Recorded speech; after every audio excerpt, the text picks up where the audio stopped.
Yo guys, welcome to the Zelda fiction. Today we are gonna see, what if Naruto got harem with Fem Sasuke, Fem Gaara and Fem Kiba. Part 3. If you end up liking this video, please consider subscribe, so without further ado, let's get into the video. The next match will be the Proctor said as he looked up at the board. Ino Yamanaka vs Carry of Kumo Hate said before he stared to cough once again. Naruto really felt bad for him, but he wasn't a medical professional and didn't have enough control over his power to be sure that his energy wouldn't hurt or kill him. He never did learn how he died. The two kunoichi walked down the steps and met on the ground. Carrie gripped the handle of her sword as she got ready to fight the other genin. Both kunoichi stared at each other as if studying everything they could from the other. Hayate looked at the two before raising his hands. Fight. He yelled as he jumped back as to not get caught in the middle. Perry made the first move and charged at Ino with her sword now completely drawn. Back in the academy, Ino would have been screwed right now because she had never trained and just focused on her looks, but Naruto had told her that he would only go out with her if she actually trained and became a real kunoichi. From that day on she had been training with Naruto every other weekend and with her team during the week. Ino ducked under the slash and preformed a quick genjutsu, making her invisible to anyone without a dojutsu. Carrie looked all around for Ino but was completely unable to find her. However, her trained kunoichi instincts told her to jump out of the way. Lucky for Carrie, she was right as Ino appeared over the spot she was just in and smashed her fist into the ground, leaving a decent-sized crater for a genin. Sarutobi couldn't help but look at Naruto, who was smirking at Ino's display of strength. "So you taught her Tsunade-chan strength-enhancing technique," Sarutobi thought to himself as he looked down at fight which was getting intense now. Carrie kept up her assault on Ino, who used her natural flexibility to dodge every single attack that Carrie was launching, no matter how good Carrie was with the sword. "Stand still," Carrie said through gritted teeth. The blonde just wouldn't stand still long enough for her to hit her. "Why would I do that? I have a love life unlike you, flat chest, and I'm sure my boyfriend wouldn't like it if I was all scared up," Ino said with large smirk as she saw Carrie get angrier with each failed swing, and the flat chest comment and bringing up the fact that she was single only helped to make her even more enraged. "Shut up," the feisty redhead yelled as she charged lightning chakra through her sword. Ino smirked at how angry Carrie had gotten from her teasing. "Sorry flat chest, but I think it's about time to end this," Ino said as she jumped back and preformed the hand signs for her family's trademark technique. "Shintention no jutsu," she said as his body fell limp on the ground. Perry froze in place as she felt Ino's mind taking over her very body. She tried with all her might to fight back Ino's consciousnesses, as shown by her gritting teeth, but in the end she lost control to Ino. "Proctor," Carrie said as she turned to Hayate while holding a kunai to her throat. "I Carrie give up," the redhead said. "Winner, Ino Yamanaka," Hayate said out to the crowd who clapped at the performance. Ino released the jutsu and went back into her own body. Carrie's eyes widened as she looked around, seeing Ino on the ground. She thought this was her chance, but was stopped by B before she could do anything. "Carrie-chan, stop your assault, it's pointless since you already lost," B said in rap to his genin. "What? How?" Carrie asked frantically. Killer B then had to go on and explain the end of the battle to her as they walked back to where the other Kumo ninjas stood while Ino walked back to her team. "Damn it," she said as tears streaked down her cheeks. She had come so far in these damn exams only to forfeit against her will. "You know you shouldn't cry over spilled milk, right?" Naruto said as he walked over to the group. Unknown to the genin other than Naruto, Killer B tensed when the blonde had walked over to his group once again. Any being who could make the Hachibi feel uneasy also make him uneasy. The only ones who had done that before were the third Raikage, who he respected, his brother A when he had cut of one of his horns, the QB no Kitsune, Hashirama Senju, and now this boy. Perry glared at him. "What are you here to brag about how one of your village's ninja defeated another one of ours?" she yelled at the blonde demon who raised his hands up in defense. Naruto shook his head. No, I just came here to tell you that you did good out there," Naruto said honestly to her. Seeing that he wasn't going to make fun of her, she lessened her glare but still had a lesser one on. "I must say that you must be quite skilled in rate manipulation to be able to use it in conjunction with a blade.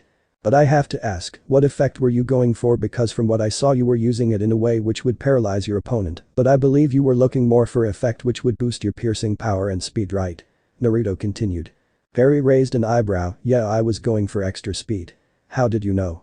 Carrie asked the blonde, who smiled kindly back at the dark-skinned girl which blushed a bit.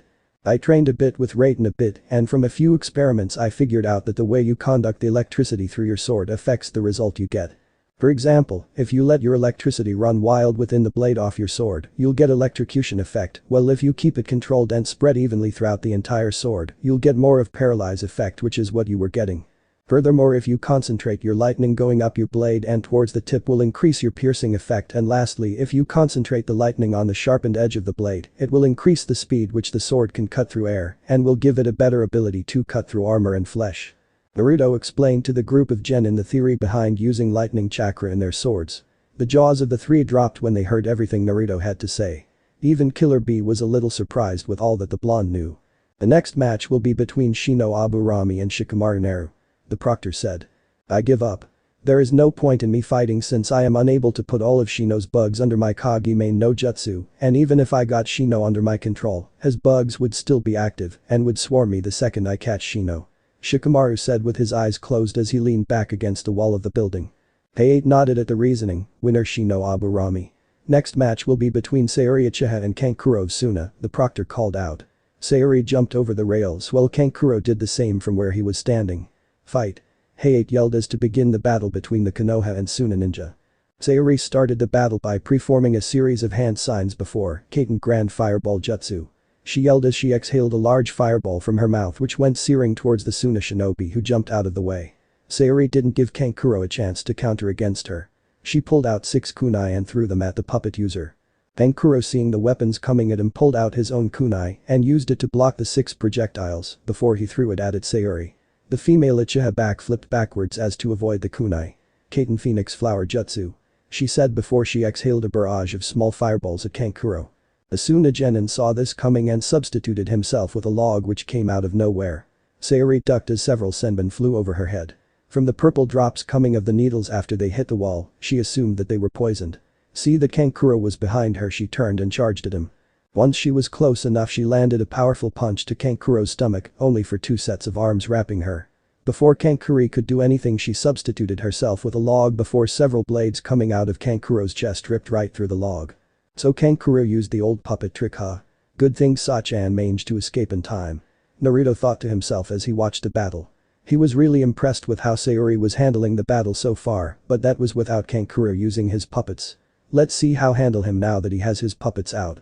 Sayori was already stronger than Sasuke was back when he was in Konoha. The bundle on the back of the puppets unraveled to reveal Kankuro. Well, I thought that last trick I set up was going to beat you, but since you were able to escape it, I guess I'll have to do it. Kankuro said as he smirked as he held Crow in front of him with his chakra strings.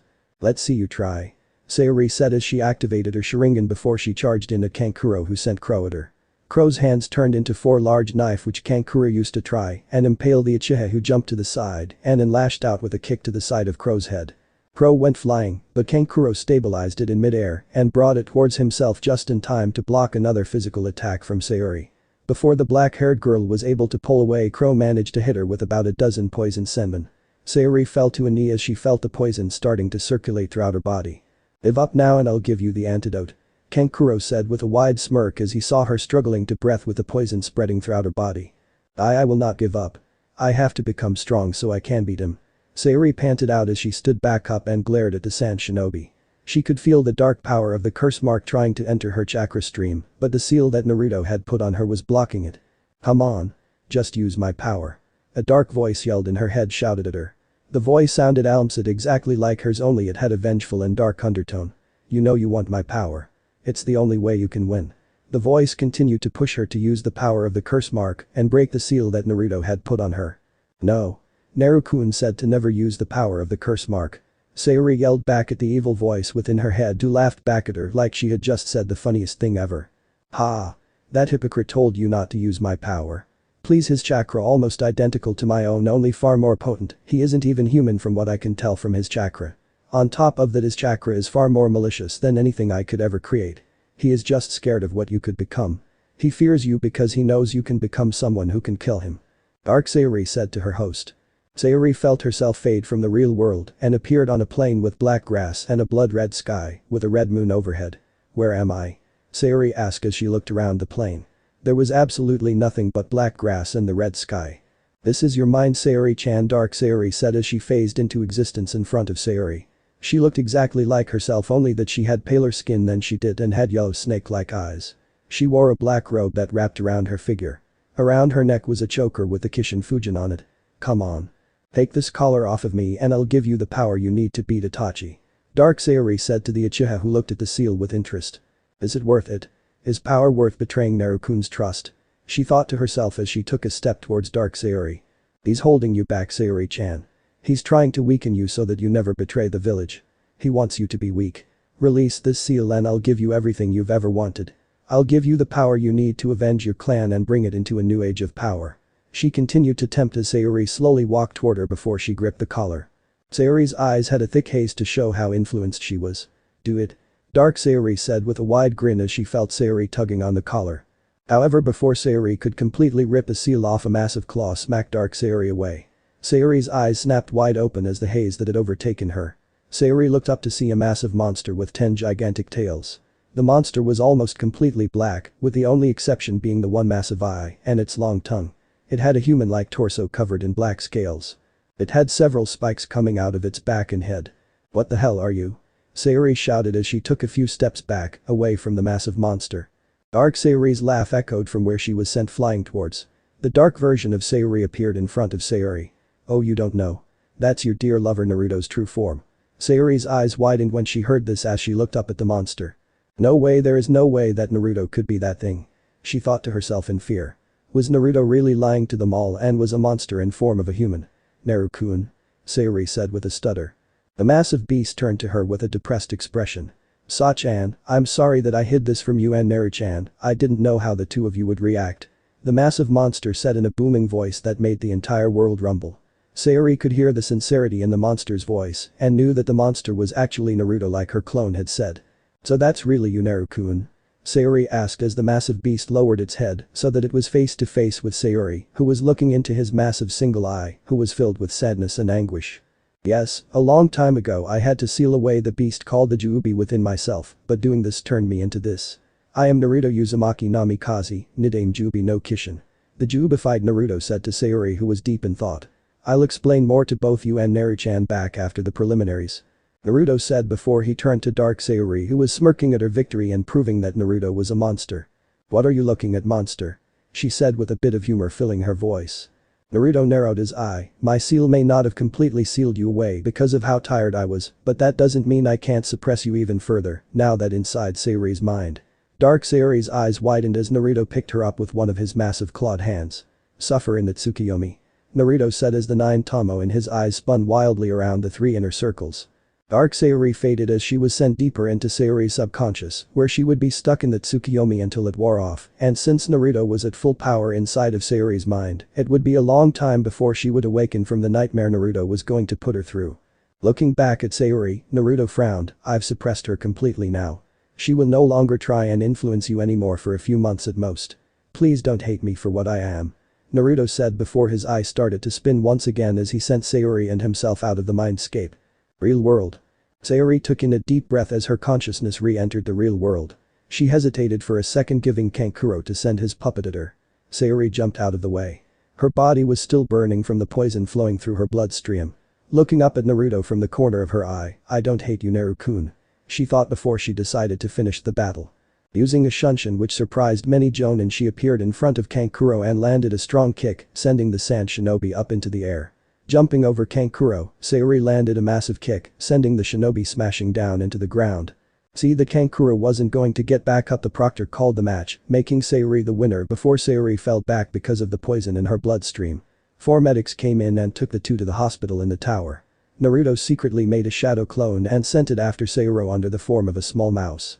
Next up was Narumi and Neji, which Naruto thought would be a good battle, even if he was sure that Narumi would win, but a good battle nonetheless. The 2 fighters jumped down to the ground and waited for Hei to start the battle between the 2. Neji had already activated his Byakugan and was in his gentle fist stance. As the fight started, Neji charged at Narumi, who started to preform a long series of hand signs, Futon great breakthrough. Narumi said as she exhaled a large gust of wind at the Hyuga, who jumped out of the way just in time to dodge the attack. Neji charged forward again and attempted to block Narumi's chakra points. Just as he was about to strike her, she substituted herself with a chunk for the wall that had broken off during the other fights.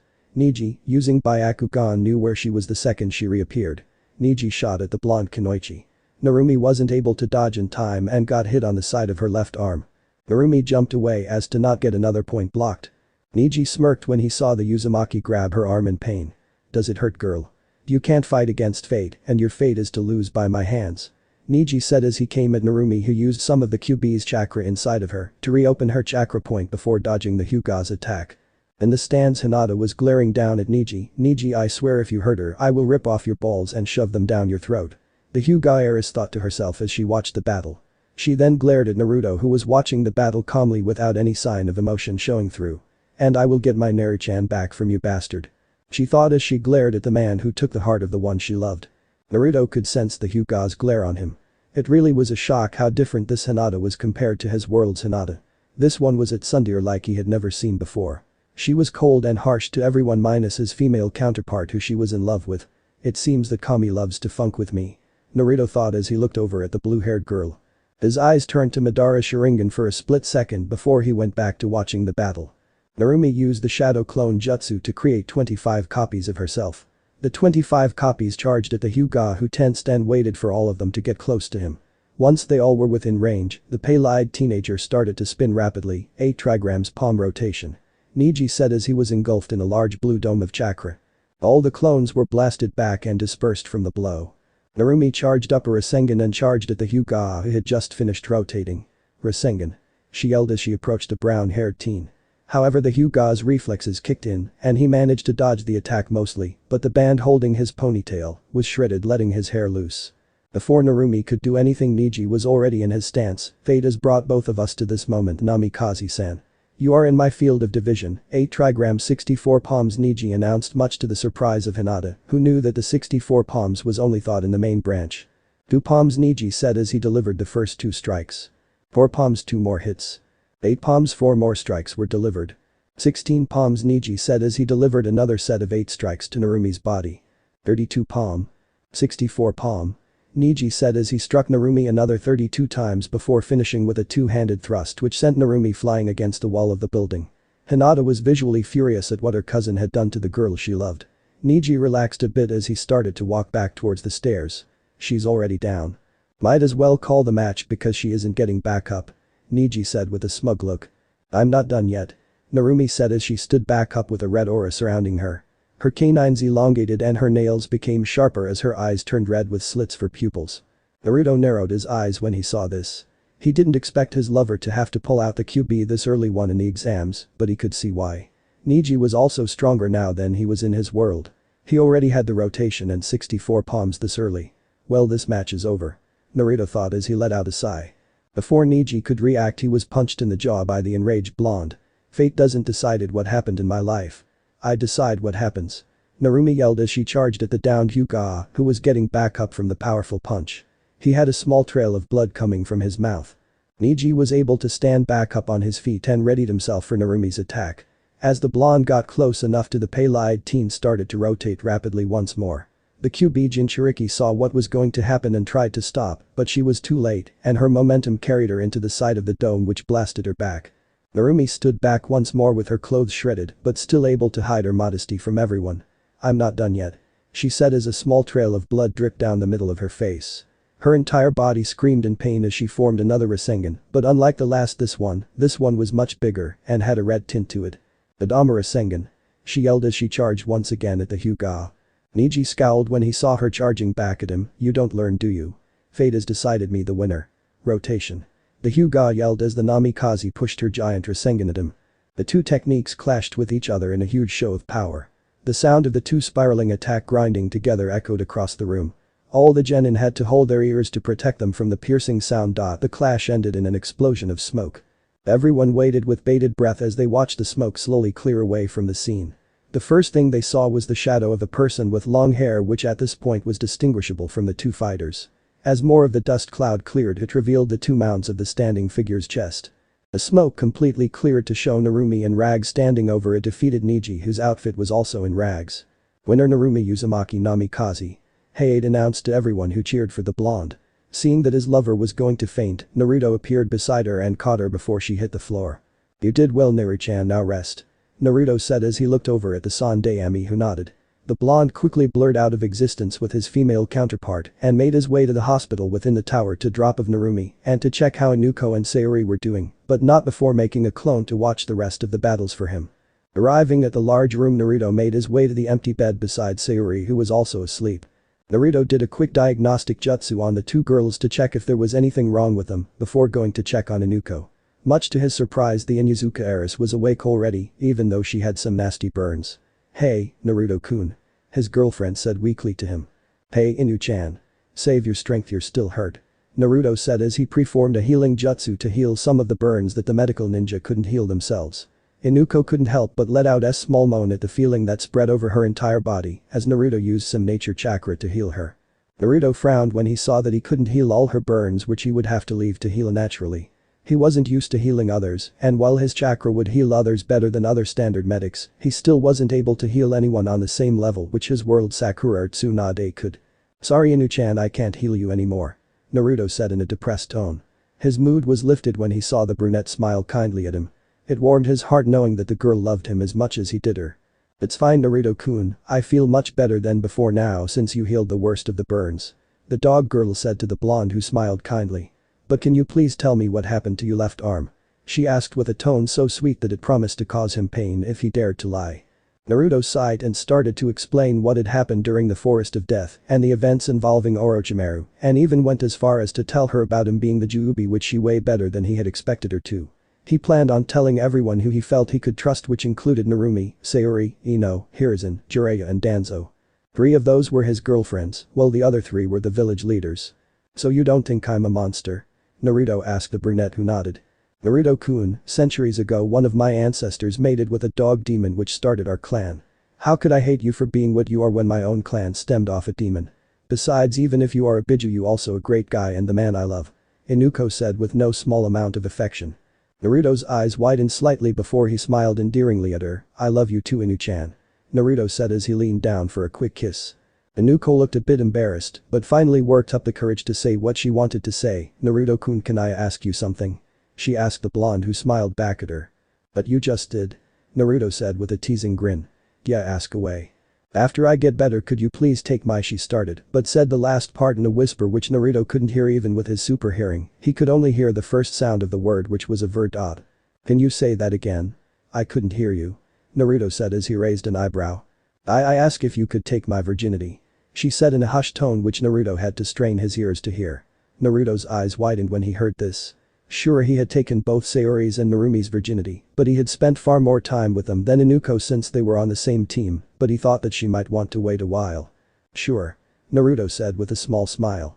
"I would be honored to be the one to be with you," Naruto said before he heard Inuko yawn a bit.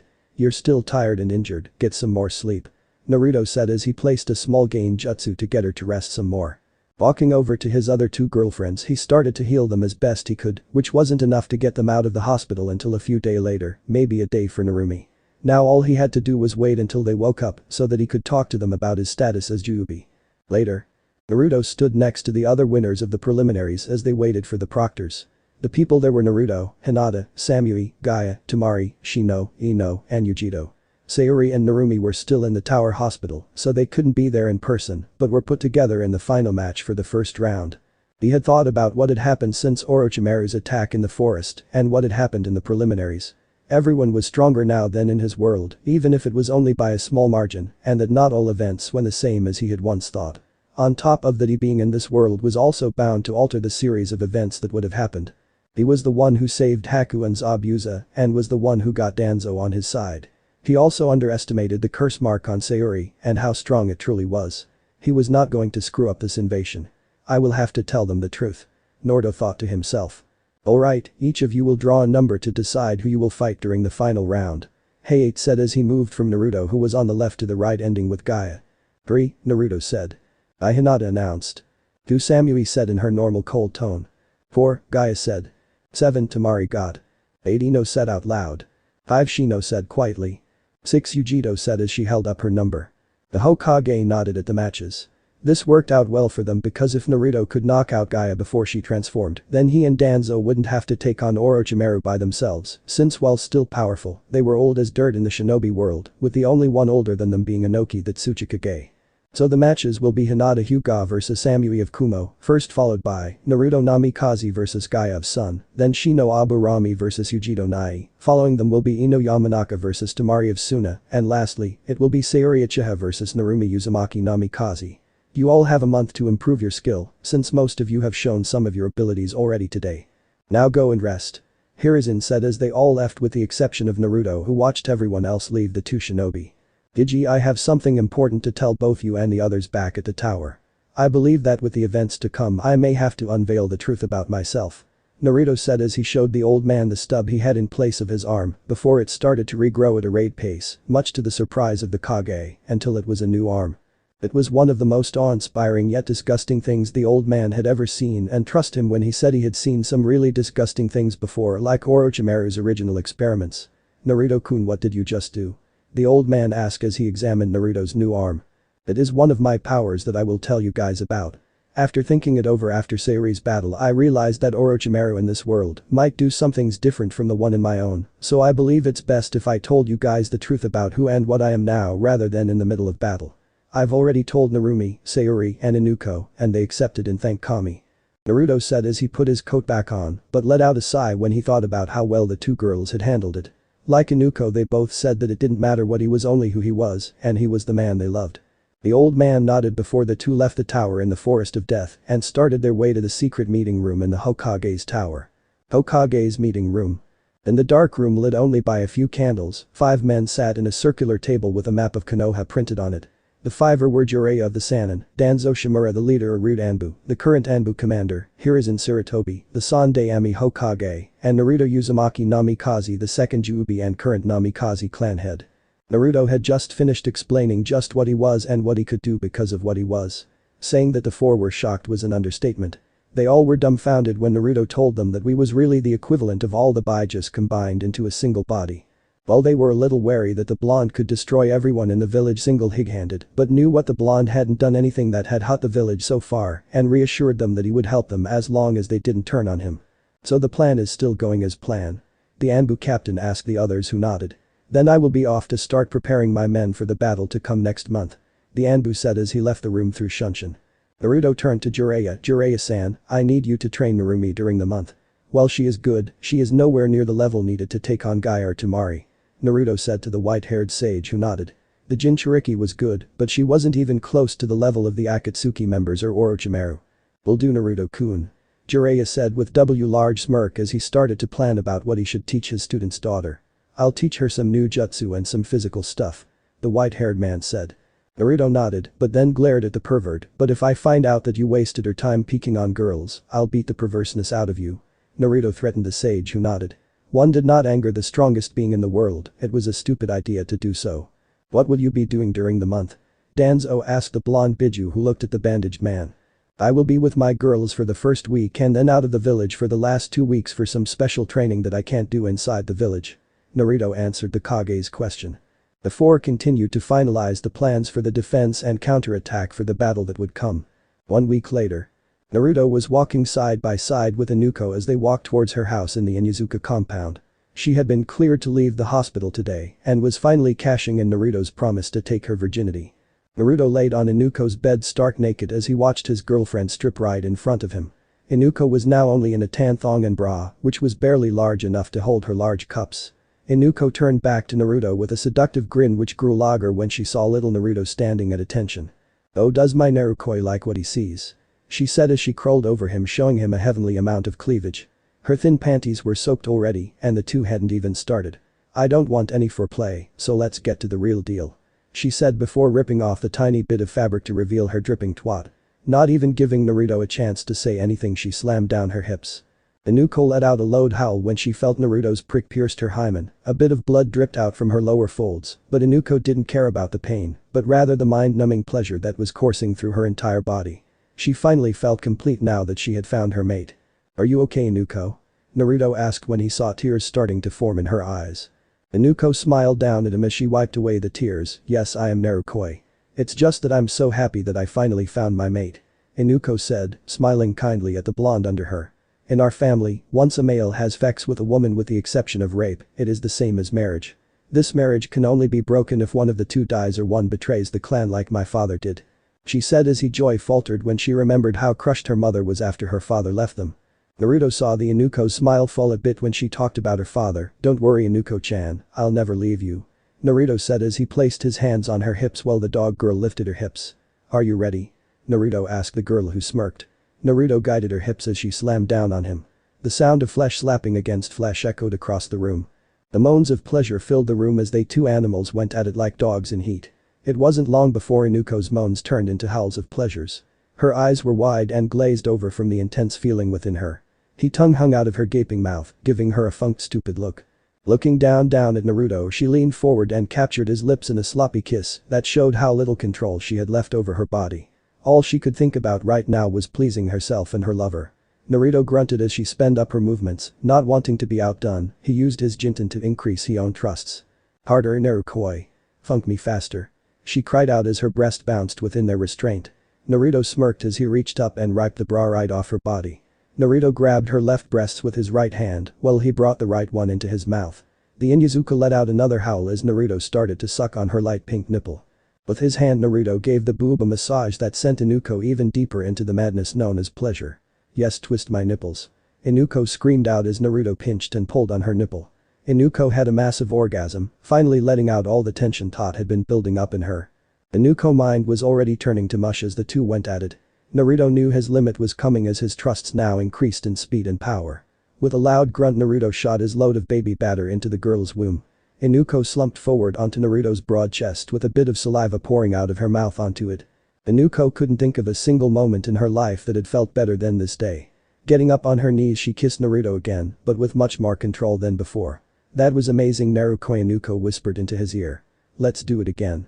Az turned around and showed Naruto her plum ass. This is my clan specialty. The doggy style. She said as sweat dripped from her naked body. Naruto smirked as he got on his knees and aligned his re-hardened rod with her slit and pushed into her. Inuko gasped as Naruto started to funk her. Compared to the last time, this was a million times better. Naruto pounded into her without restraint. They were so into their activities that they didn't notice two figures sneak into the room. Look at this, Hana-chan. A female voice said as Inuko's mom Tsume walked forward. Naruto looked up at the clan head of the Inuzukas who walked into the room with her older daughter Hana behind her. Both were completely naked and smelled of lust. It's been almost 15 years since I was with a man, and Hana here is already of age and still single, and if she hadn't heard Inuko's cry of pleasure, I would have worried that she would never marry. Tsume said as she got on the large bed and placed her twat in front of her youngest daughter's face. Eat me out, bis, Tsume commanded her daughter. Inuko didn't even fight back as she started to lick the hole she came from. Tsume moaned lightly as she felt her daughter eating out of her. Hana moved next to Naruto and captured his lips. While Naruto had been a little conflicted at first, he took it in stride. Inuko was too into the facts to care that her mother and sister had joined in. Naruto continued to thrust into Inuko before making two shadow clones. The two clones went around and got behind the two older Inuzukas. The first clone dug his manhood deep into Hana's hole, causing her to break the makeout session she had going with the real Naruto to let out a scream as her hymen was ripped. When the other clone got behind Tsume, he noticed that Inuko was keeping Tsume's twat busy, so he went for the next best thing, her ass.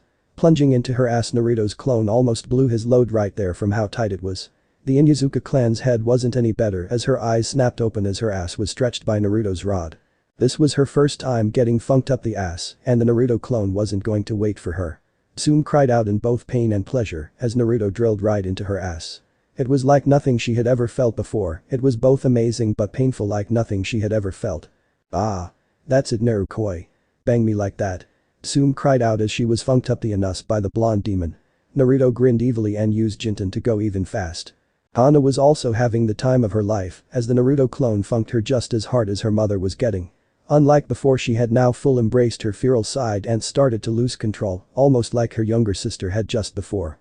The entire compound could hear the cries of pleasures coming from the main house as Naruto rocked the worlds of the three Inuzuka royalty. Every human and ninja dog looked at the house where the cries, moans, and howls of pleasures. Lucky dog, the men of the clan thought as they knew who was with their leaders and future leader. Back with Naruto, they four had changed their positions. Now Tsume was on her back on the bed with her legs spread wide open, while Naruto funked her and claimed her as one of his mates. Hana sat on top of her mother's face and made out with her sister, while Naruto ate Inuko out. Tsume was eating Hana out while a clone butt funked Hana. Naruto's clone plowed into Hana's anus while groping her large teacups. Tsume's breasts were bouncing as round wildly as Naruto pounded into her and filled her up several times over, as well as the other two. Yes. I'm your bis now. Tsume yelled out as Naruto rammed into her. She was loving the power that he was putting behind each and every singe thrust.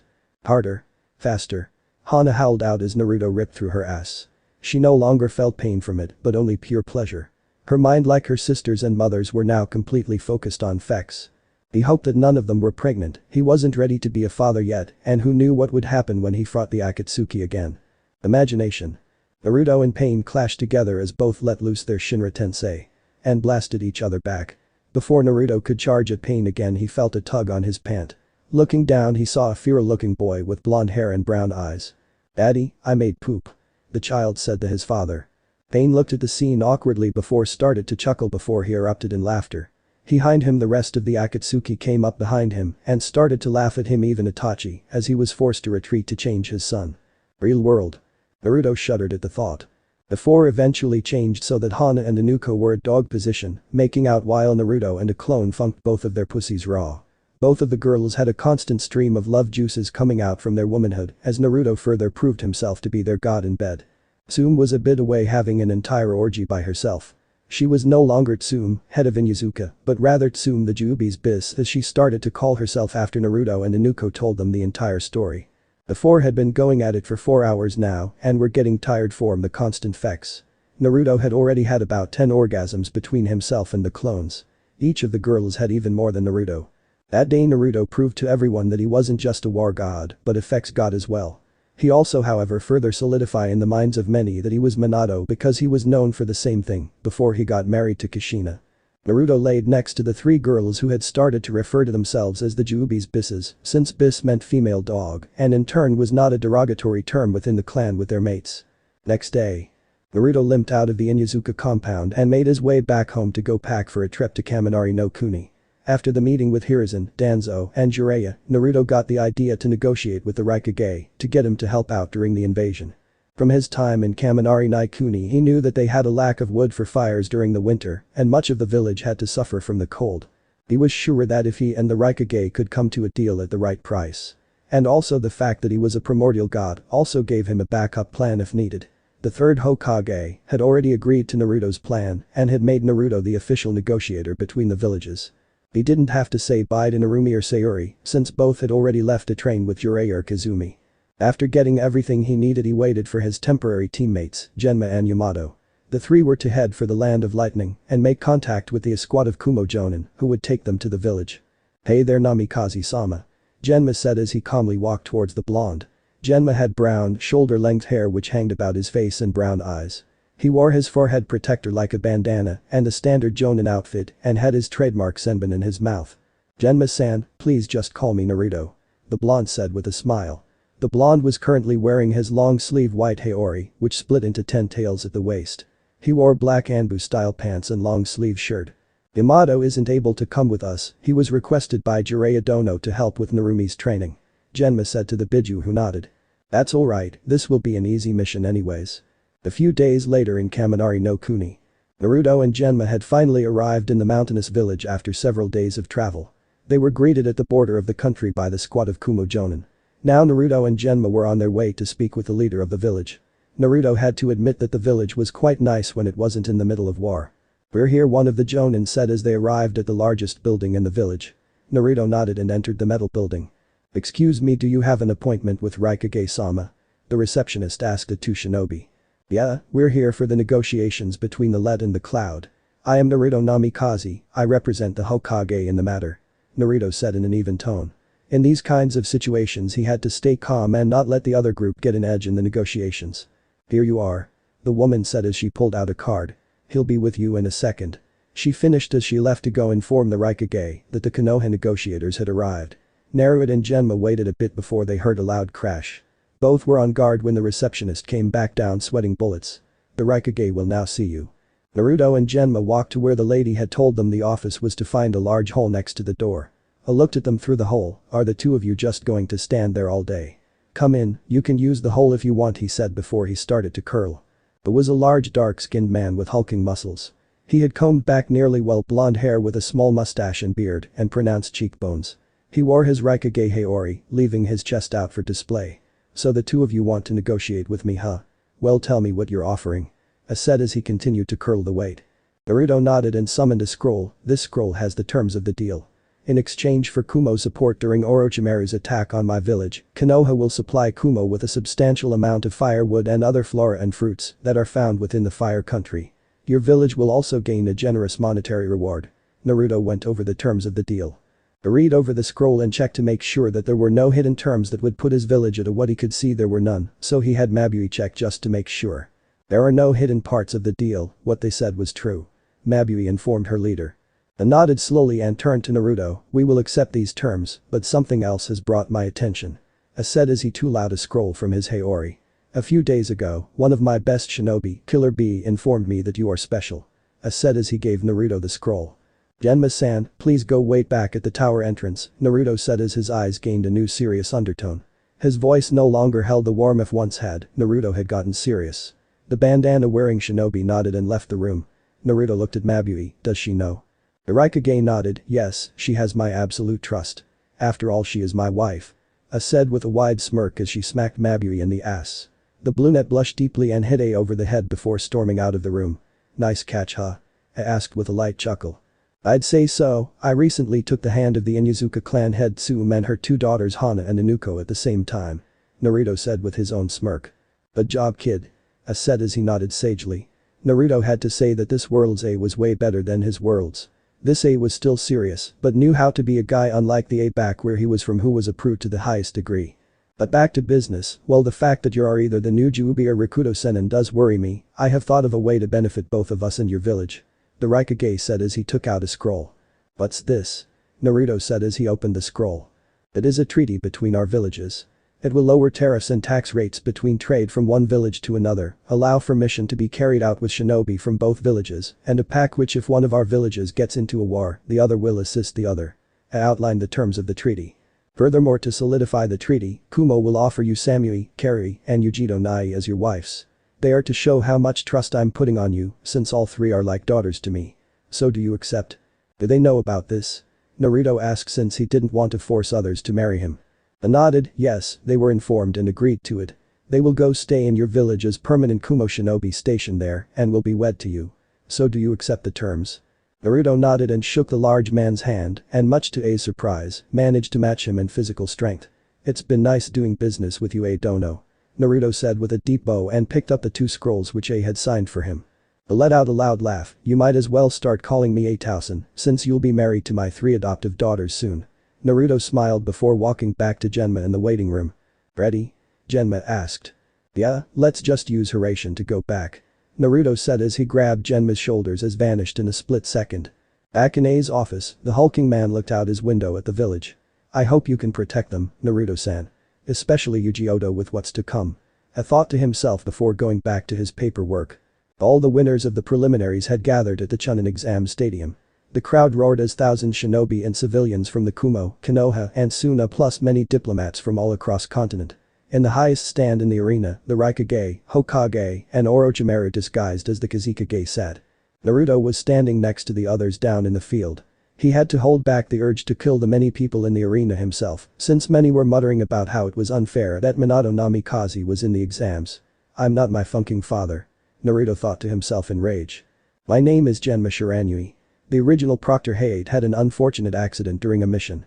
The bandana-wearing shinobi said as he placed a senbon in his mouth.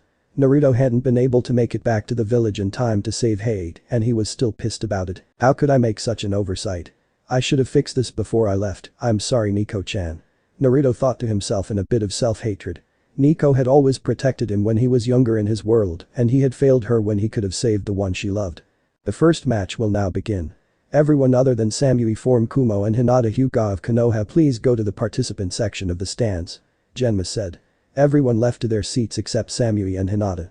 Naruto sat between Sayuri and Narumi. So do you think Hinata-san will win?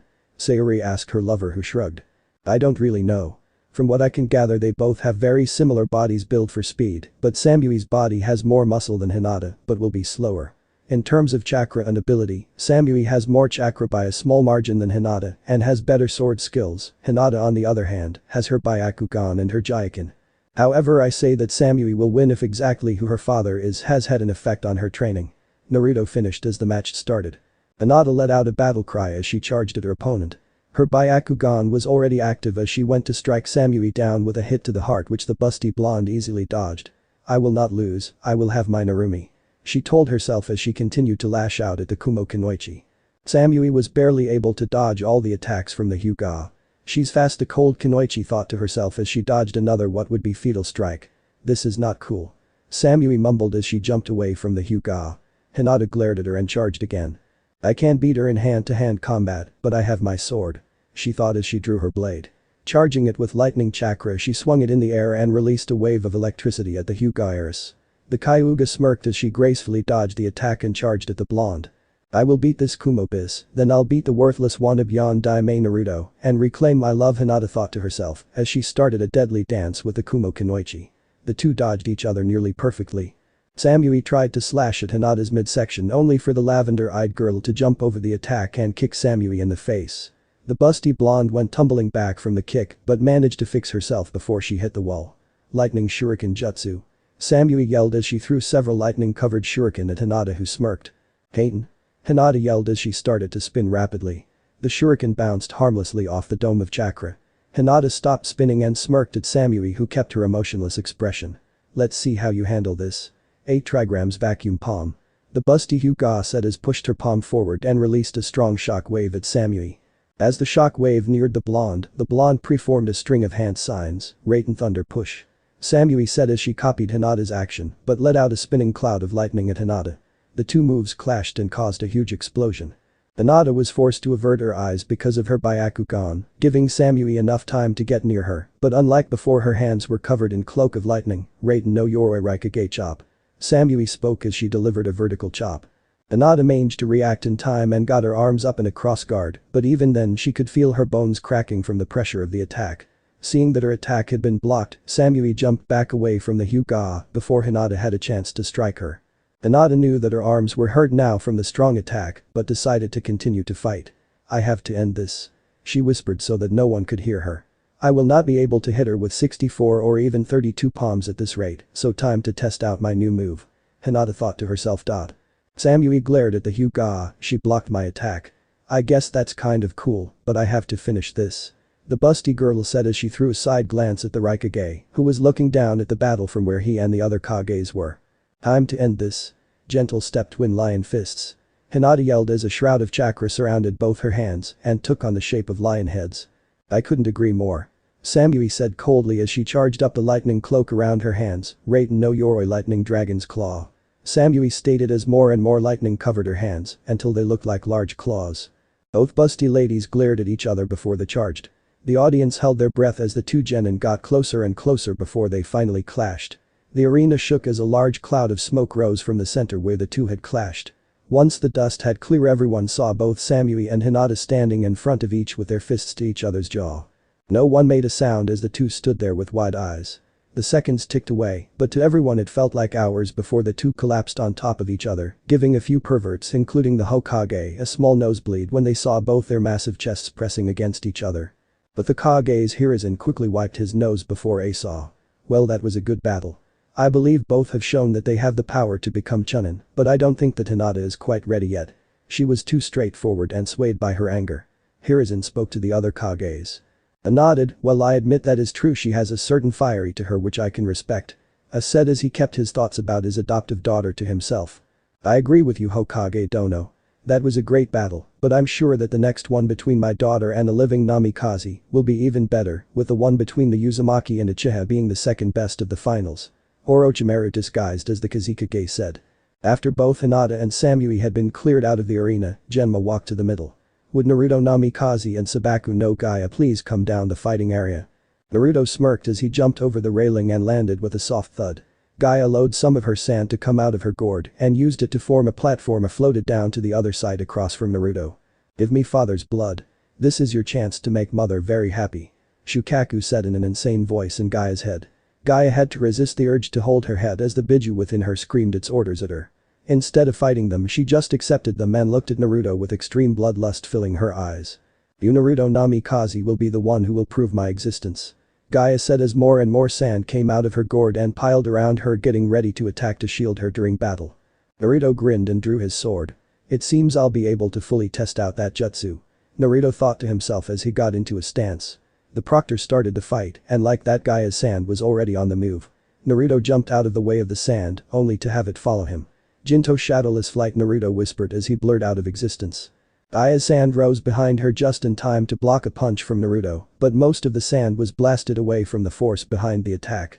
Naruto grinned as he slashed his sword only to have more sand come up to block it. Well, almost block it since the sand was parted by the blade and left a light scratch on Gaia's sand armor. Aya's eyes widened when she saw that her ultimate defense wasn't able to block the sword, hell it let the sword go right through it.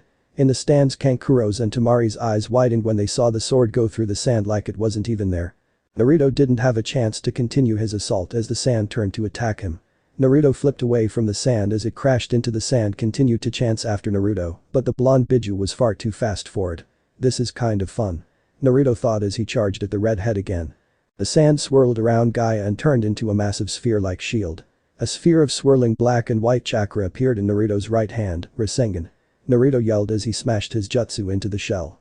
Sand splattered everywhere as the spiraling ball of doom drilled through the sand and hit Gaia in the stomach. Gaia shot across the arena into the wall.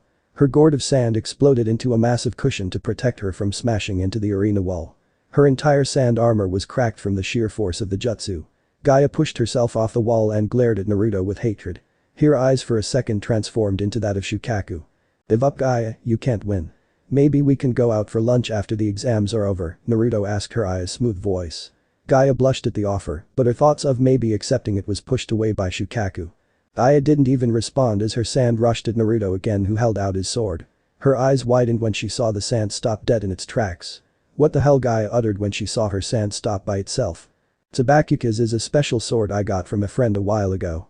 It is the sword of the desert winds and it gives me enough control over sand to stop of your attacks," Naruto said before he charged at the Jinchuriki. Gaia was forced to move now that she knew that his sword could bypass her defense and stop her attacks to an extent. "Sand drizzle," Gaia said as she sent a large cloud of sand into the air before it started to pour down in small lumps. Naruto smirked as he swung his sword over his head to deflect anything that would have hurt him. He didn't feel like using the Rinnegan yet, so he would stick with his advantage with the Tsubakukas until he felt it was the right time to use his secret technique. "That's not enough, Gaia-chan. Desert heat," Naruto yelled as he swung his blade, releasing a wave of superheated wind at the busty redhead. Gaia's defense rose to block the attack was so hot that it turned some of Gaia's into perfect glass. "This is getting fun, but let's see you block this," Naruto said as he started to stir the air above him. The red sphere appeared over his as red wind spun around it. Aya brought up her ultimate defense as Naruto leaped high into the air. Shukaku could feel the Biju chakra within the attack and added even more sand and his own chakra into Gaara's barrier. "Dragon Twister," Naruto yelled as he swung his sword and threw the attack at Gaia. It was one of his newer attacks which he developed during the month. It was basically like the Rasen Shuriken, only that it was real wind around the sphere of Biju chakra instead of only wind nature chakra. The attack hit Gaia's shield straight on and expanded into a massive dome of red wind with a purplish glow in the middle.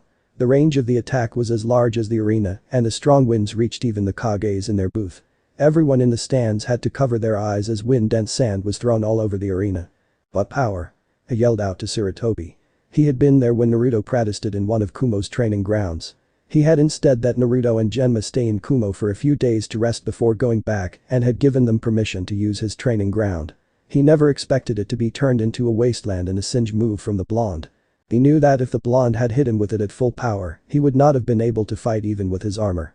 Thank God he didn't use it at full power, I thought to himself. This is a new one really. I've never seen him use it before. The Sarutobi yelled back over the howling winds. He practiced it back in Kumo. This isn't even it at full power. I say this is only at half strength as to not kill the girl. I responded to the old man. He'll make me proud. I thought about how powerful the boy was and how it would benefit his village since they were now family through Naruto marrying his adoptive daughters. As the wind cleared it revealed a panting Gaia, half her body was the color of sand, a crack to the point where it was breaking apart. The right side of her face, right arm and left leg weren't like that but were covered in small cuts. You pathetic girl. Father's not even using his true power, yet he's kicking your ass. Kill him. Kill him. Kill him. Shukaku roared within Gaia's head, forcing her to hold her head. Sand swirled around her and rapidly fixed her armor. Naruto became serious when he saw the insanity filling her glaze. This is my blood. My blood, I'll kill you. She screeched as Shukaku was now completely made her lose her mind as she sent massive amounts of sand at Naruto, who saw that he had no escape from this attack without endangering the audience since the sand was sea surrounding him and was going to crush him from all directions. Naruto smirked as he let the sand wrap around him as his sword started to glow. Sand coffin.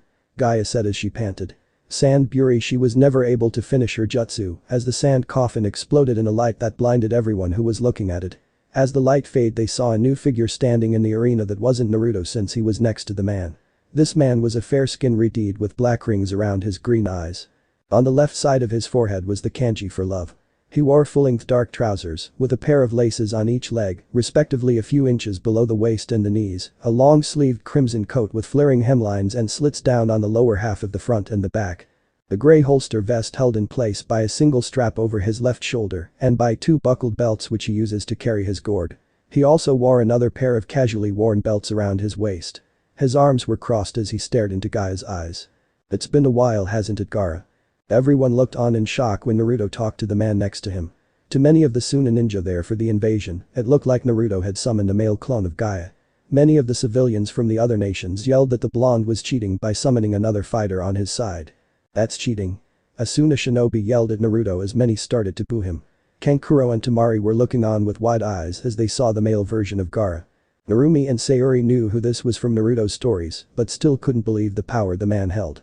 It wasn't on par with Naruto, but it was higher than that of the Hokage. He also had the same kind of aura that Naruto had, one that commanded respect. Hiruzen and Danzo were looking down at the arena with curiosity. Naruto had said that he had gotten another Kage-leveled ally, but they didn't expect the male version of the Ichibi Jinchuriki. It was truly amazing what Naruto could do. Many of the people from Suna were a bit scared by the man who looked like their feared Jinchuriki, but had an even more powerful feel and look than her. The shinobi could tell from a single look that the man was a war veteran who had seen many loved ones die. It only made him that more intimidating. Naruto, it's been a while since we've seen each other face to face. Gaara said while he continued to stare at the red head in front of the two. The two shinobi ignored the cries from the audience and continued their talk. SP, this is her, huh? She's stronger than I was during the Chunin exams. Gaara said. The blonde beside him smirked. Well, everyone here is 2 years older than in our world, so she has had more time to train than you. Naruto said as he looked up at where the Kages were sitting and gave them a small nod. Orochimaru had no idea what that meant, but the two other Kages knew exactly what it meant. It was almost time. Do you mind taking care of her and giving her the same treatment I gave you? Naruto asked his friend. Gaara looked over at Naruto from the corner of his eyes. Very well. I'll show her what I have learned from the war and in afterlife. Gaara said as he stepped forward towards Gaia, who flinched in a bit of fear. Even Shukaku was a bit intimidated by the Gondai Meikazikage. The audience was silent as Gaara calmly walked towards Gaia.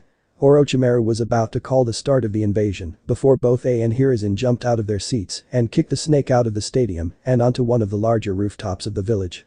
If two Kages attacking another didn't shock everyone there who wasn't a Konoha Jonin, the massive waves of Konoha Anbu that stormed the stadium with Kumo Shinobi which started to engage the Sand Ninja in combat did. Naruto grinned as he jumped towards where the Kages and Orochimaru were. All the Konoha Genin and the civilians looked lost at the random fighting that had been started. Kazumi Nichin, what's going on? Narumi asked her sister figure. Suna and Oto are invading. Go help the civilians get to somewhere safe. Kazumi yelled as she knocked out a Suna Chunin and killed an Oto Jonin. Narumi could see that her Sharingan was active already as the silver-haired Kunoichi fought back her enemies. I'm not leaving you. Narumi yelled as she stabbed an Oto Genin. The other Konoha Genin nodded in agreement before they engaged Kankuro and Temari in battle. She was able to see her brother going towards where the Kages were about to fight. Where is Narukun going? To help the Hokage, Danzo, and Raikage against Orochimaru. Might Guy responded as he kicked a Suna Jonin away with a leaf whirlwind. Amity better come back in one piece. Sayuri yelled over the fighting before then heard a loud buzzing sound. Everyone looked at the village gate to see a massive 7-winged beetle fighting off two massive summons that looked like 3-head snakes while Gamabuna fought another one. Is that a Biju? Many of the Suna and Oto ninja cried out at the gates as the Nanabi attacked the summons. There were supposed to be 10 of them, but most of them were destroyed by mysterious Anbu ninjas from Konoha. I thought they only had the QB. One of the Oto Jonin yelled before he killed by a purple-haired Anbu. But Gaara and Gaia. Gaara continued to stare at Gaia for a few more seconds while the invasion roared around them. Gaia was the one who broke the starring contest by with a roar and launched a large claw of sand at Gaara, who raised one hand and stopped the claw before it was able to strike him. Die. Gaia yelled in an almost demented voice. CZ. Several tendrils of sand shot at Gaara, who stood calmly as they approached him at high speeds. With a wave of his hand they all turned around and shot back at Gaara. The female Gaara was able to dodge the sand attack but was caught in a sphere of sand made by Gaara. I have to get her out of the village. The male redhead thought as he made the sphere contain the raging Jinchuriki fly away from the village until it was far enough from the village, while he followed shortly behind it on a cloud of sand. Just as they get far enough away from the village, the ball of sand exploded to reveal Gaara in a semi-transformed form. Her right arm and half her face had transformed into that of Shukaku, while a large tail came out of her tailbone. Her gourd seemed to merge into her as her right eye became that of Shukaku. This is where the battle begins. Gaara said as with a flick of his hand, sand erupted from his own gourd and flew at Gaara, who swung her arm at him, letting loose a large wave of sand. The two waves of sand collided, but Gaara's control over it was high enough that he managed to force it all into a spear, sending it at Gaara. Gaara growled as she extended her arm at the spear, causing it to merge into it. Soon a shuriken. Gaara yelled, sending several condensed shurikens of sand at the older redhead.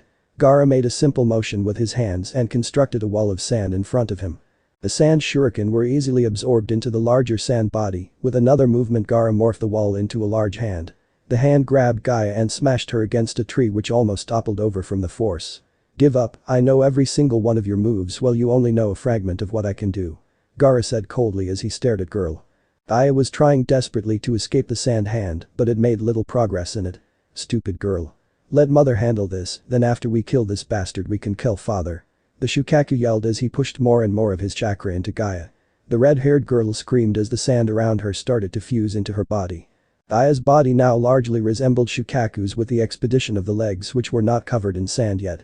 With another beastly roar, Gaara shot another massive wave of sand at Gaara, who was forced to dodge when he felt he couldn't control her sand anymore.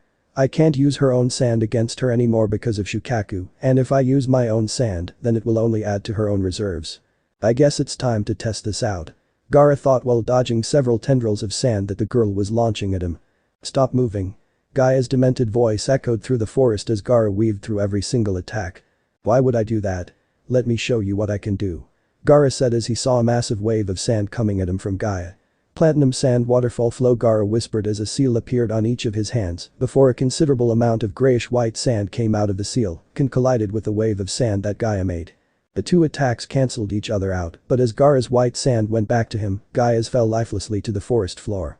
This is something I learned from my father in the afterlife. This is my platinum sand, it is denser than sand and even gold. Gaara said as the whitish powder swirled around him. Gaia roared when she was reminded of her father's gold dust. The rage she was feeling allowed the Shukaku within her to take over.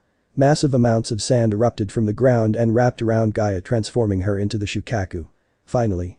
I'm free. Time to party. The Biju roared out in joy of being in control now and able to rampage. Not so fast, Shukaku, I will stop you, Gaara said as he sent another wave of sand at the Biju. Shukaku brought up an arm to block the attack, only to have the platinum sand wrap around his arm and merge into it. The Biju instantly felt his arm become heavier than before. Damn it. You just like fighting the Biss's annoyance of a father. Die. Shukaku roared as he shot a volley of air bullets at the former Kazekage. Gaara managed to maneuver through all the attacks before launching his own attack of several spears made of platinum that sank into Shukaku's stomach. You can't win, Shukaku, Gaara said as he held out his hands, causing another surge of platinum to come out of the seals on his hands. Shukaku, knowing from experience, dodged the wave of white dust. Gaara didn't nothing but flick his hand, causing the dust to turn and smash into the Tanuki's side.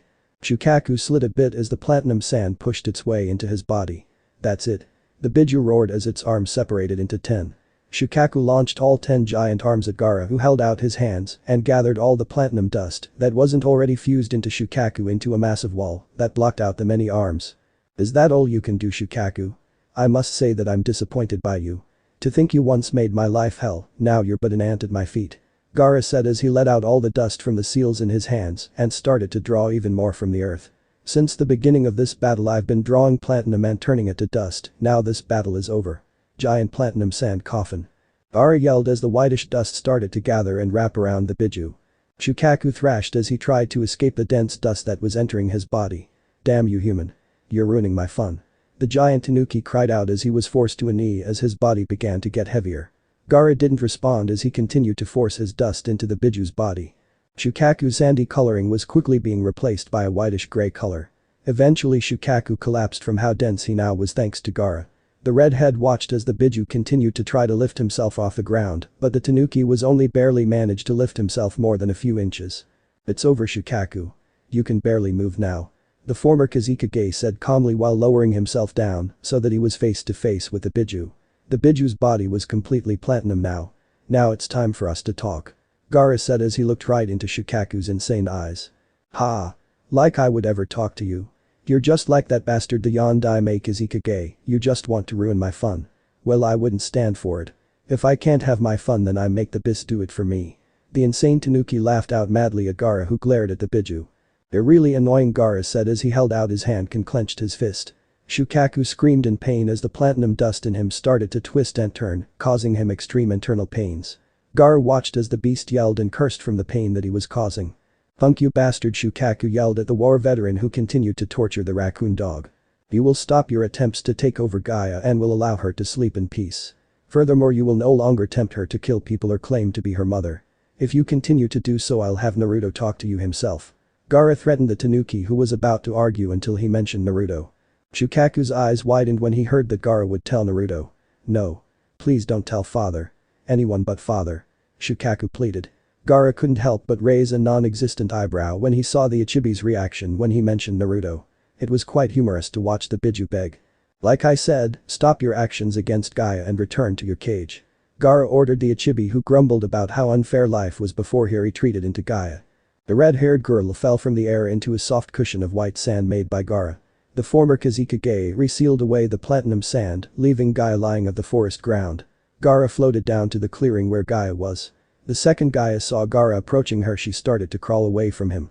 "Stay away from me," she yelled as she clawed at the ground but didn't have the energy to carry her body. "I will not allow my existence to be erased," she cried out as she desperately tried to get away from the older redhead. "I will not hurt you, Gaia-chan," Gaara said calmly as he stopped when he was standing right over her. Gaia's eyes were filled with fear that she was going to die at the hands of the man who looked like a clone of her. "We need to talk," Gaara said in a slightly kinder voice as he squatted down next to him. "What do you want?" Gaia asked as she continued to try to get away from Gaara. "Calm down, I just want to talk to you. Why do you kill people?" Gaara asked the female Jinchuriki, who looked at him. Gaara knew why she killed people, after all he in a way was her. "I need to prove my existence. If I don't kill, then I have no reason to live," Gaia responded. She was staring to feel better around this man for some reason. It felt like she knew who he was even if they had never met. "I see, you kill to give yourself a meaning," Gaara said to her with an understanding tone. "I used to be the same as you," Gaara said as he squatted in front of her. "As a matter of fact, I am you, just like Naruto is also Narumi-san. I used to kill to prove myself, but then I met Naruto," Gaara said as he remembered his battle with Naruto. Gaia blushed when the male redhead mentioned the blonde. Gaara saw this and smirked. Gaia looked at Gaara in confusion. "What happened when he defeated you?" the female Jinchuriki asked the former Jinchuriki. "He taught me how to truly live. He taught me that I can prove my existence by protecting those that are important to me. That true power come when you fight and live for someone else. I used to live for myself after Yashimaru-san tried to kill me and you too." Gaia growled, "Don't mention that bastard. He and my mother betrayed me." The girl yelled at Gaara, who looked at her with a gentle gaze. "It wasn't his fault. It was our father who sent him to do it when we proved we couldn't control Shukaku properly. Yashimaru was father's way of testing us to see if we could control the Biju. Father forced Yashimaru to lie to us to enrage us. Our Ka-san always loved us. It is her will that runs our ultimate defense, not the Shukaku." As Gaara said this, sand swirled around them and collected into the form of Kurara. "She never hated us. She loved us with all her heart. She never wanted us to become a Jinchuriki," Gaara said as sand swirled around his hands. "Ka-san lives on in our sand. She is the will that drives the sand to protect you and me. Now rest." Gaara whispered the last part as he pinched the back of her neck, causing her to fall into a slumber. Naruto landed next to Danzo, and Hiruzen both were facing Orochimaru, who had gotten rid of his Kazekage disguise. "This is the end of the line, Orochimaru. I already beat you before in the Forest of Death. What makes you think you even have a slimmer of a chance now?" Naruto said. The snake Sanin sneered at the blonde Biju. "You got lucky last time, brat, but this time I've brought some help," Orochimaru said as he slammed his palms on the ground, causing 4 coffins to rise out of the ground. 2 of the coffins said first, while the other 2 said second. While this was going, 1/4 sound shinobi created a purple barrier blocking the Anbu from coming to the aid of the Kage. The lids of the coffins fell open to reveal 2 men and 2 women. Naruto easily recognized the 4 people in front of him. The first male was a tall man with tanned skin and waist-length hair. He wore a dark red-colored armor that resembled that of a samurai over a simple black suit. He also wore saddles and a Konoha forehead protector. This man was the legendary master of the Mokuton Hashirama Senju. The woman next to him was Mito Uzumaki, the first Jinchuriki of the Kyuubi no Kitsune. Mito had long, bright red hair and large pupilless eyes. She wore an elaborate, high-collared kimono with the Uzushi Agakure symbol on the back of the obi, which was tied around her waist. Her hair was arranged in buns with hairpins in them and 3 clips in the front. She also wore a dark shade of red lipstick and had a violet-colored diamond mark on her forehead. She also wore tags with kanji written on them in her hair diesels. Next to her was another man. He was the second Hokage and the best water-style user that ever lived, Tobirama Senju. Tobirama was a tall, fair-skinned man with white, shaggy hair, red eyes, and 3 red markings on his face, 1 under each of his eyes and 1 on his chin. He wore armor emblazoned with the Senju symbol worn over a simple black suit with a distinctive white fur collar. This armor was constructed from numerous blue metal plates, formed into multiple protective guards along his body, in particular chest, waist, shoulders and upper arms. This clothing was accompanied by sandals and a hapuri engraved with the Konoha emblem, in the place of the more traditional forehead protector. Beneath his shoulder armor he wore 2 bands on each arm. The last woman was someone who Naruto wished he didn't have to fight. It was Narumi's and by default his own mother Kushina Uzumaki. She had a slender but feminine build, fair skin, violet eyes, and fiery red hair. She wore a blue forehead protector with her hair tied up in a high ponytail. Her attire consisted of a standard Konoha flak jacket over a black short-sleeved shirt and black form-fitting pants that reached her calves. "Where am I?" Kushina asked as she looked at the group opposite her. "Minato-kun." She yelled out in cheer when she saw Naruto, who had to bite back the urge to yell at her, saying that he was not his father. He however didn't need to correct her, as Orochimaru did it for her. "I'm afraid you are mistaken, Kushina-san. He is not your husband but a relative of his, meet Naruto Namikaze." Orochimaru said as he motioned to Naruto, who watched the events with a hidden anger. "It seems that my own jutsu is being used against our village Nai-san." Tobirama said as he gave his Ito Tensei body a once-over. "To think that something I created would be used against my own student." The Nidaime said as he looked at Sarutobi and then Danzo. They had been with him on the last mission where he had sacrificed himself for their survival. Hashirama nodded, "Yes, it has a Tauto." The wood-style user said to his brother before turning to his student, "It's been a while, Saru-chan, you got old." The Shodai said with a smirk when he saw the old Kage twitch. "Now dear, it is not the time to joke around." Mito said before she turned to a shell-shocked Kushina who was staring at the boy in front of her. "Kushina-chan, he is not Minato, he is this Naruto." The first Jinchuriki of the Kyuubi told her fellow Uzumaki. "I know, but they just look so alike. Seeing him makes me wonder about my daughter." Kushina said as a few tears came out of her darkened eyes. "I must say, Orochimaru, you might actually give me a workout." Naruto said as he closed his eyes and crossed his arms. This seemed extremely familiar to Hashirama and Tobirama. "But do you think it's in it to defeat me?" Naruto said coldly as he opened his eyes to reveal Madara's eternal Manjutsu Sharingan. "Impossible." Hashirama whispered as he looked at the same Sharingan he fought several decades ago. "Nothing is impossible, Hashirama Dono. Hokage-sama, I'll take Hashirama Dono and Kushina-san out of here to give the 3 of you more space to fight. You know the plan." Naruto said as Orochimaru placed the seals in the 4 dead ninjas' head. He could have stopped it at any time, but he really wanted to fight the Shodai, since he was one of the few Naruto knew would be able to challenge him. Without warning, Naruto blurred out of existence and appeared next to Hashirama, with a clone appearing next to Kushina as the 4 flashed away from the roof, leaving the other 3 to fight. "I'll take Orochimaru, Raikage Dono take on Tobirama-sensei. You might be the only who can match his speed here. Danzo take on Mito-sensei." Hiruzen said before the 3 charged at the 2 undead shinobi. He activated his lightning armor and smashed Tobirama in the face with a lightning-enhanced punch, while Danzo drew a sword and slashed at Mito, who summoned her own sword and blocked the attack. Hiruzen continued on and attacked Orochimaru head-on. The Snake Sannin charged at the old Hokage and attempted to drive his Kusanagi through him, only for his sensei to turn to mud the second the sword hit. The snake managed to twist his body out of the way as the Sandaime slammed down on where he was with Enma in his staff form in his hands. "You will not win, Orochimaru." The Sarutobi yelled before charging at his student once again. With Naruto and his clone had flashed Hashirama and Kushina to the one of the few places he knew where he could let loose without having to fear that he would hurt people. Naruto smirked as he jumped back away from the 2 dead shinobi. "This is going to be fun." Naruto said as he went through several hand signs, Kaiten Fire Annihilation Jutsu. Naruto yelled as he called on Madara's memories. Hashirama and Kushina jumped out of the way of the massive wave of fire. Doing a one-handed hand sign, Hashirama's other hand transformed into several large tendrils that shot at Naruto. The blonde focused his chakra into his eyes, Amaterasu. Naruto whispered as black fires sprung out of where Hashirama was standing. Seeing it coming, Hashirama jumped away before he could get hit by the flames. The Shodai was forced to backpedal away as the flames continued chase after him. Kushina, being forced to attack by the seal in her, summoned a katana charged at the blonde Yandai look-alike. Seeing the redhead coming at him broke his concentration over the Amaterasu, causing it to stop in its track. Naruto was forced to dodge a flurry of swings from his mother, but thanks to Madara's Sharingan, he was able to easily follow all her attacks. "Stand still and let me cut you," the Uzumaki woman said to the blonde who weaved around every attack. "But then I would get hurt," Naruto said with a smirk before he vanished in a blur and appeared behind her with a spiraling sphere of chakra. "Rasengan," Naruto said as he slammed the ball of chakra into her back. Naruto would have done more, but he was forced to dodge a water dragon from Hashirama. Naruto glared at the wood-style user.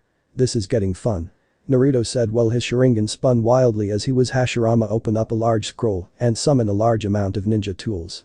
Branches of wood ripped through the ground and grabbed the weapons in midair. Not even giving the blonde Bijuu a second to think, one of the branches flicked a Fuma shuriken at him, followed by the other branches throwing their own weapons at him. Madara's Sharingan followed each weapon, allowing the blonde to dodge all the attacks, with a bit of help from his Jinten. Before Naruto could attack, his instincts told him to jump. Doing so, Naruto managed to dodge all the weapons which had been thrown at him, the branches of wood that Hashirama had spawned behind him to catch the weapons. The blonde went to perform another Judas, but was interrupted by a chain wrapping around his right leg and throwing him into the valley wall. Kushina's eyes widened when she felt his chakra. "Hashirama-sama.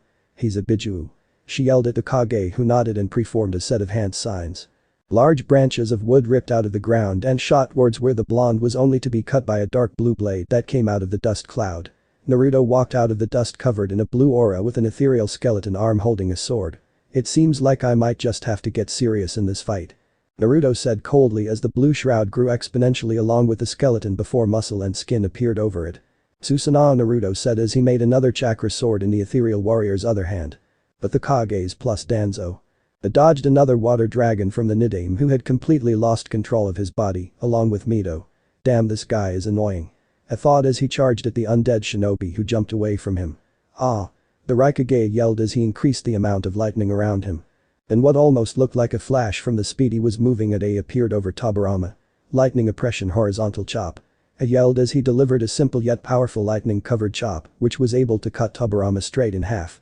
As the former Kage was recovering, I pressed the seal that Naruto had given him on the side of the man's arm. "All I need to do now is hold him off until Naruto activates the seal," I thought to himself as the buff Kage jumped away from the recovering Tobirama. "This jutsu is a pain in my ass," I said as he was forced to dodge a barrage of small water spheres from the Nidaime Hokage. The Raikage charged at the Senju and engaged him in combat once again. A little bit away, Danzo was dodging Senbon from Mito. While she wasn't anywhere near the level of Tobirama or Hashirama, she was still a powerful kunoichi on her own. Danzo didn't seem phased as he dodged the seemingly endless rain of needles. "Fuden stream," Danzo said silently as he breathed out a strong stream of wind that blew Mito a bit back. The undead kunoichi managed to stick herself to the ground and preformed a set of hand signs. "Yuinjutsu flowering explosion," Mito said as seals appeared on the ground around Danzo. Each seal almost resembled a flower. The elder's eyes widened before he was engulfed in a massive explosion. Mito was about to go help Orochimaru fight Sandeami, but was stopped when a blade of wind cut her left arm off from behind. She looked over her shoulder to see Danzo standing perfectly fine behind her. What caught her attention was his arm. Not only did it look unnatural, but it had 10 Sharingans implanted into it and the image of Hashirama's face on it. "That was close. It wouldn't happen again," Danzo said as he threw 2 wind-enhanced shurikens at the Uzumaki, only for them to disappear in puffs of smoke. "She sealed them," Danzo thought before going for a fire jutsu. Kaiten Great Fireball Judas. "Fire sealing method." The redhead said as seals appeared in the air and started to absorb the fire jutsu. Once the entire fireball was sealed, Mito spoke again, "Release." That one word caused the seal to release the fireball right back at Danzo, who substituted himself with a tile. "Fuden vacuum serial waves," Danzo called out as he started to release several blades of wind in different angles by moving his head in different directions. Mito countered with another seal sealing the wind blades. However, this gave the Shimura enough time to throw several kunai with explosive tags attached to them into Mito's stomach. Mito didn't bat an eye as she ripped the tags off and deactivated them thanks to her talent with seals. The Uzumaki crushed the tags before she took out of her own seals, only that these had 5 seals on them. That Shodai's wife charged at the old man with the tags in her hands. Danzo was about to move out of the way, but was stuck when he saw seals on his feet sealing him to the floor. Mutually multiplying explosive tags. Mito said as she activated the tags which released 5 tags each before exploding, and the 5 released 5 more each. This started a cycle of explosions as each new tag made 5 more. Before the explosion could end, Danzo appeared outside of the blast with 2 eyes closed on his arm. "This is taking too long. I'm too old for this shit," Danzo said as he watched a series of tags explode in front of him. In his hand was the seal Naruto had given him. Further away, Hiruzen was dodging swing after swing from Orochimaru, who had regurgitated his Kusanagi. "You will never win, Orochimaru," the old Hokage yelled as he jumped away from the snake Sannin. Orochimaru laughed at his former teacher. "Please, you're an old man now. Maybe if you were a few years younger you may have a chance, but at the moment you're weak." The snake Sannin yelled as several snakes flew from his sleeves at Hiruzen, who raised a stone wall to block the snakes. "You will not leave this place alive," Hiruzen yelled as he pushed the earth wall at the snake, who jumped over it. "Kaiten Inferno Stream," Hiruzen yelled as he let out a massive stream of flames from his mouth. Orochimaru jumped over the flames and summoned a large white snake in midair to attack the monkey summoner.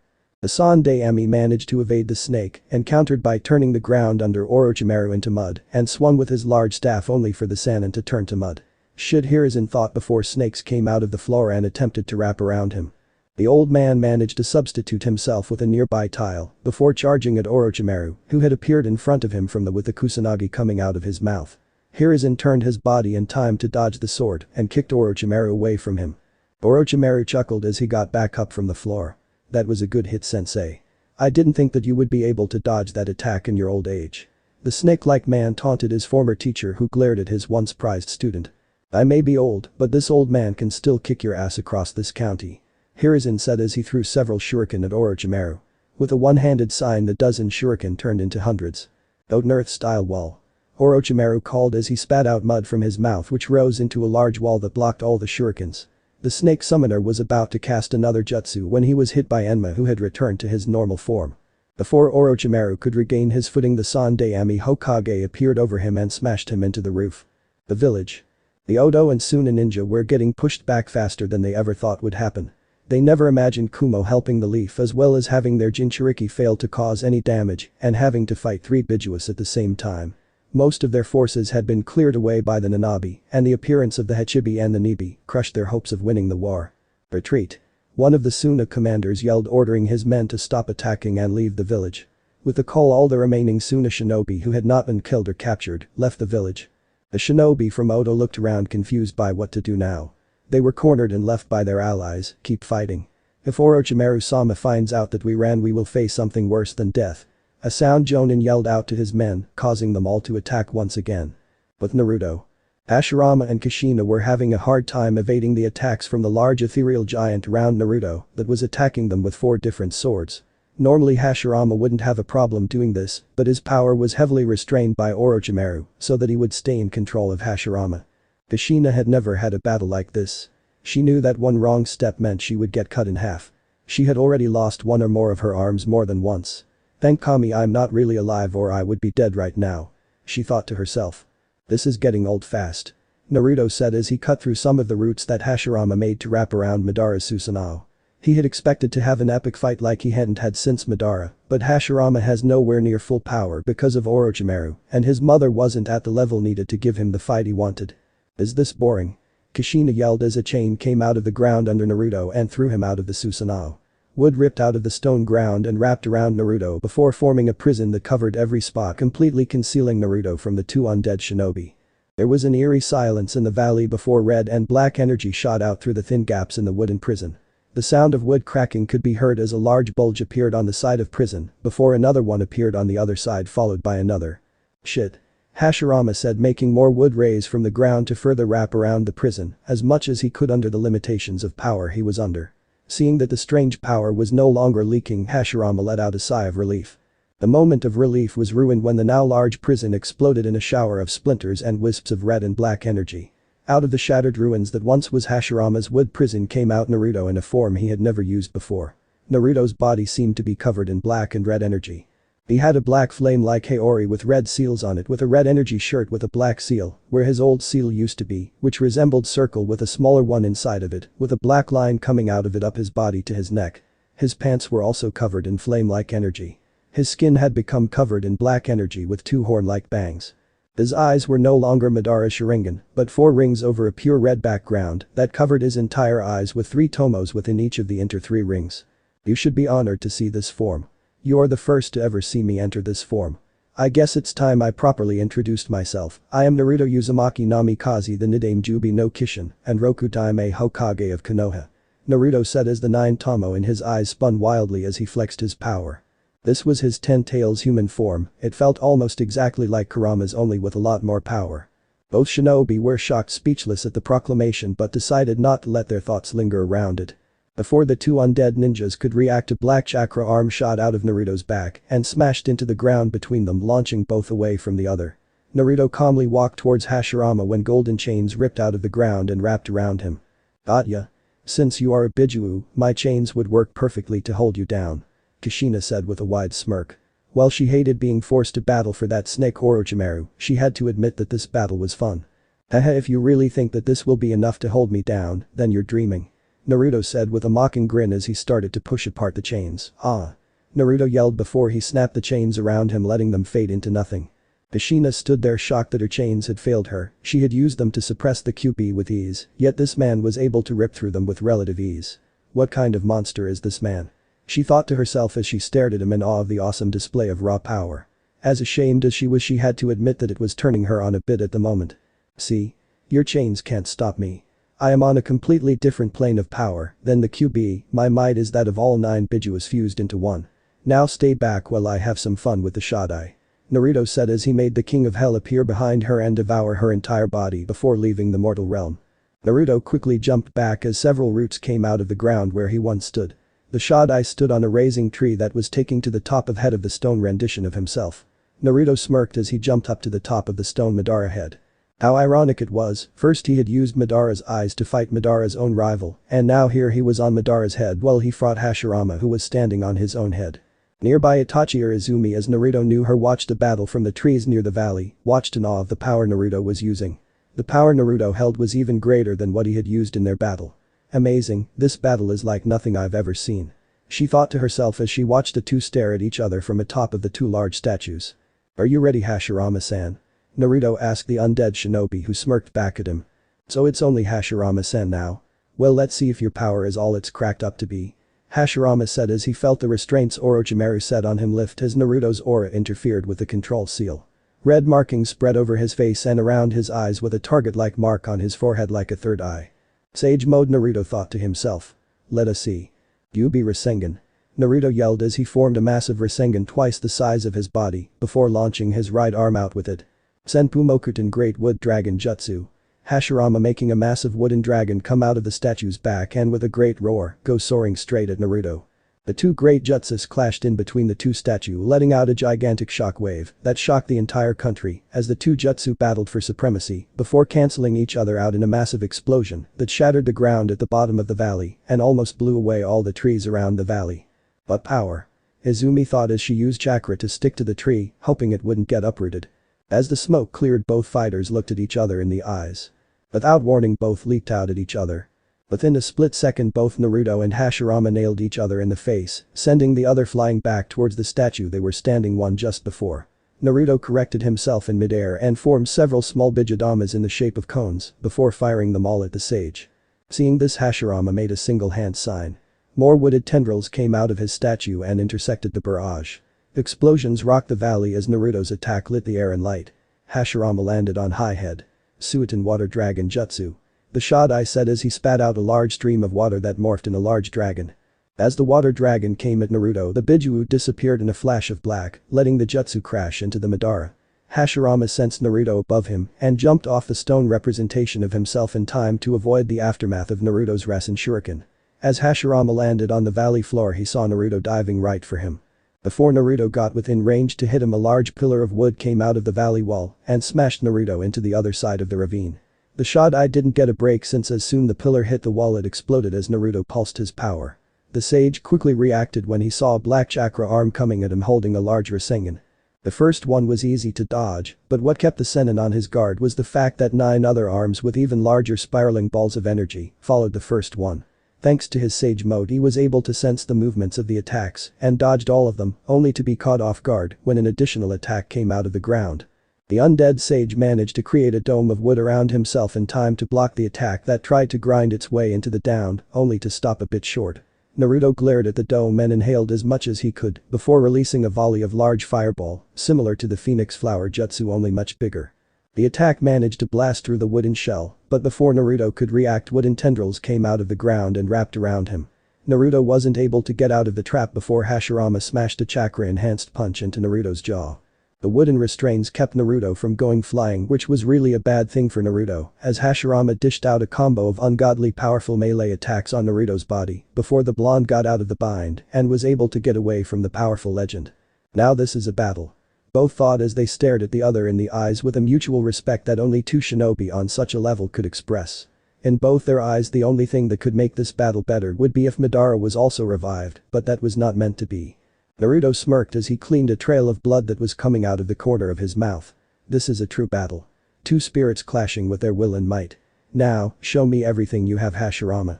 Naruto exclaimed as he formed another Bijuadama and fired at the dead Kage. The founder of Konoha used his Gekkei Genkai to lift himself out of the range of the attack. The explosion shook the valley and everything near the valley.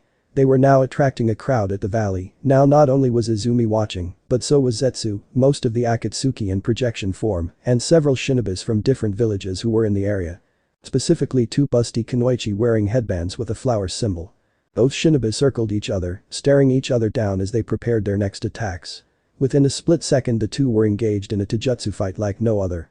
Naruto delivered a right hook only for Hashirama to quickly recover and kick Naruto in the ribs. Naruto went flying away but used 2 chakra claws to hold on to the ground and bring himself to his feet. The Biju charged at the dead Kage and vanished once he came within a few feet of him. Hashirama tensed as he tried to feel out Naruto only for a massive chakra fist to blast its way out of the ground and launch him into the air. A second hand came out with a cone-shaped Bijuadama before firing it at him. Senpu Mokuten Heaven's Forest Barrier. Out of his arm several trees came out and created a sphere-like barrier around him. The trees mended together into a solid wooden ball. The powerful attack smashed right into the shield, causing another great explosion and cracking the entire shield in every way. Hashirama jumped through the gaping hole created by Naruto's attack. The 2 engaged into another close-range battle, each ended in a stalemate once again. Show me what you have. Naruto yelled as the sage was he punched him away from him. As you wish. Hashirama yelled as hundreds of large roots ripped out of the ground under them and attempted to catch and crush Naruto. The Biju started to weave his way around each of the roots and they attempted to subdue him. It was endless. For every one he dodged 10 more came out to try to crush him. Finally, after what seemed forever, a root managed to wrap around Naruto's ankle and dragged him into a large cluster of roots that coiled around him. Naruto felt his strength slowly being drained from his body by the wood. Naruto, however, continued to struggle to try and escape. I will not lose.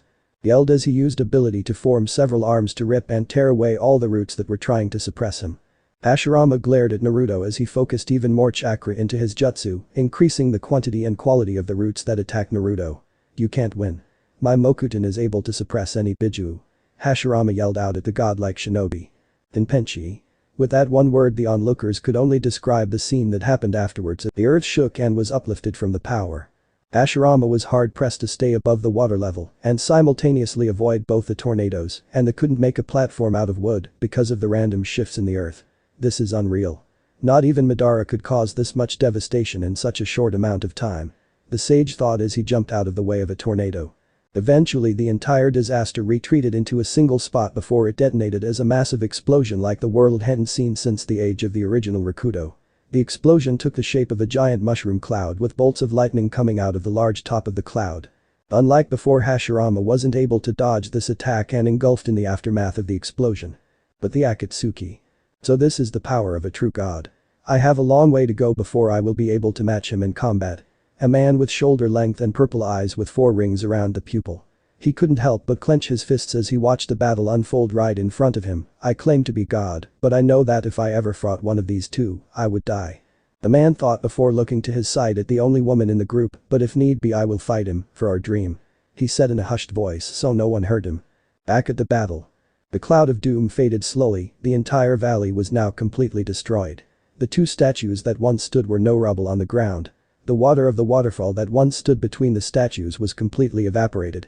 In the middle of a massive crater stood a panting Naruto. Shit, I don't have enough control over this form, Naruto thought to himself as he looked around at the valley. In front of him was the ruined remains of a wooden dome.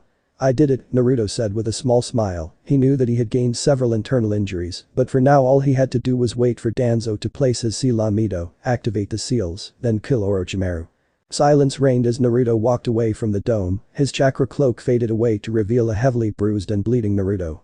The silence was interrupted by a low rumbling. No way. Naruto though before jumped back to avoid a large wooden spike that erupted from the ground. Naruto turned in time to dodge a punch from Hashirama, who had lost his sage mode and was missing an arm. Normally it would have healed, but because of Naruto's control over yin and yang, the healing effects of the Ito Tensei were negated.